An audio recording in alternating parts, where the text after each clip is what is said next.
Nobody warned Lauren about what would happen when she walked through the front door.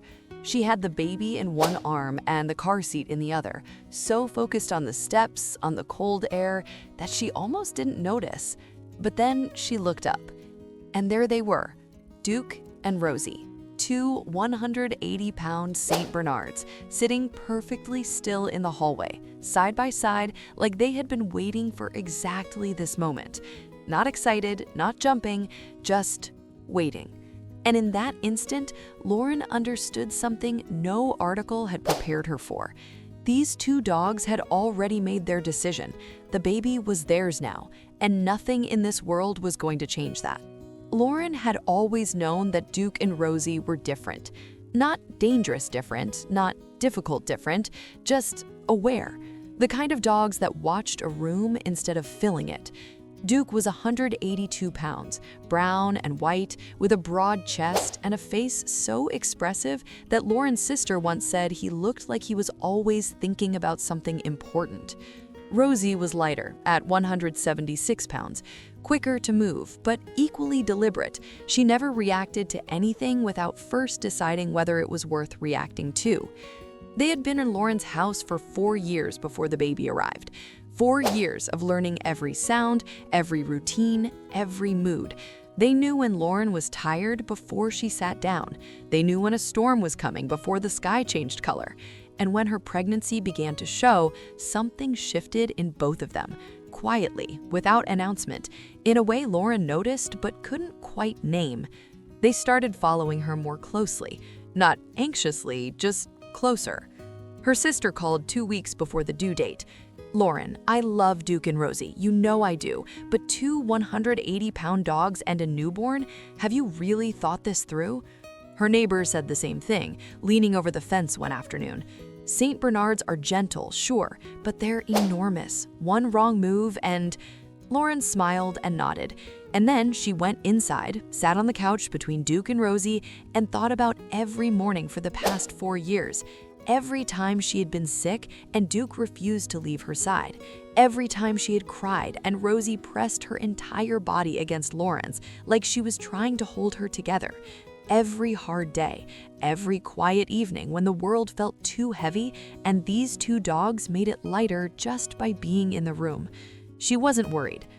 The day she brought baby Clara home, her husband James held both dogs by the collar at the door. Not out of fear, just to give the moment some order. Lauren stepped inside first, Clara in her arms, wrapped in the hospital blanket, eyes closed, completely unaware of the two enormous creatures watching her arrival with absolute stillness. James released Duke first. Duke moved forward slowly, head low, no urgency. He stopped 2 feet from Clara, lowered his nose, and inhaled. Long, careful, thorough. Then he raised his head and looked at Lauren. And she would later say that the look on his face was the clearest thing she had ever seen on a dog.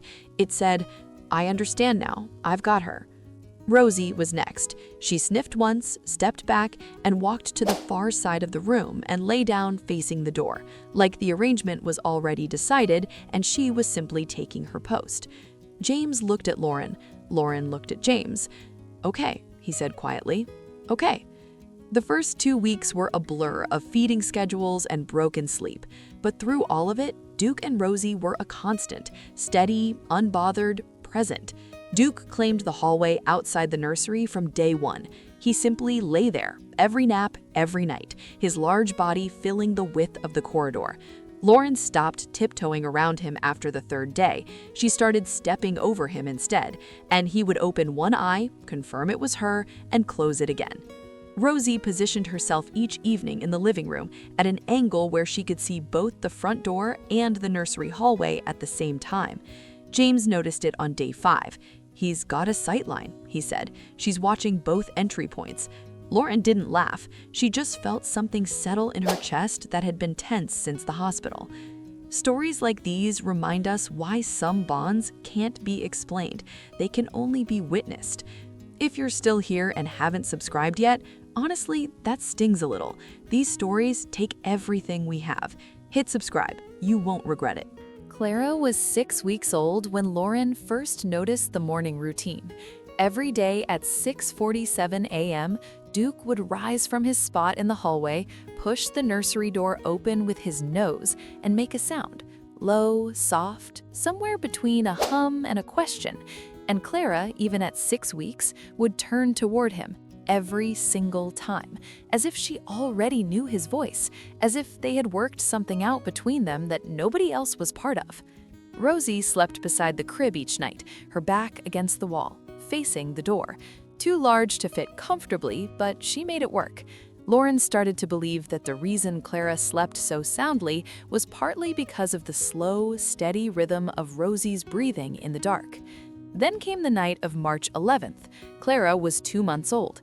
The temperature had dropped sharply after midnight, and the house had settled into that deep winter quiet where every small sound feels magnified.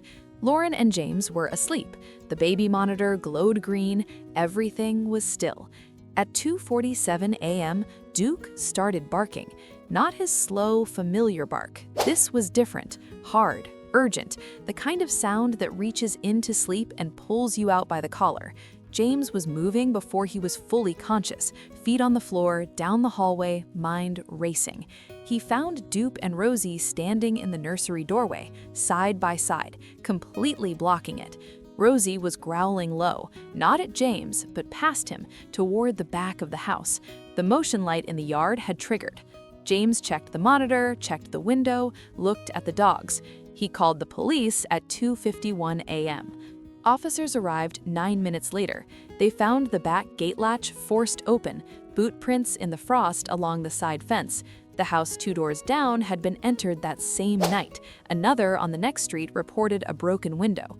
Lauren and James's house was untouched because at 2:47 a.m., 2 St. Bernards had already decided that no one was getting past that door. Today, Clara is 11 months old. She pulls herself to standing by gripping Duke's fur. He doesn't flinch, just waits while she finds her balance.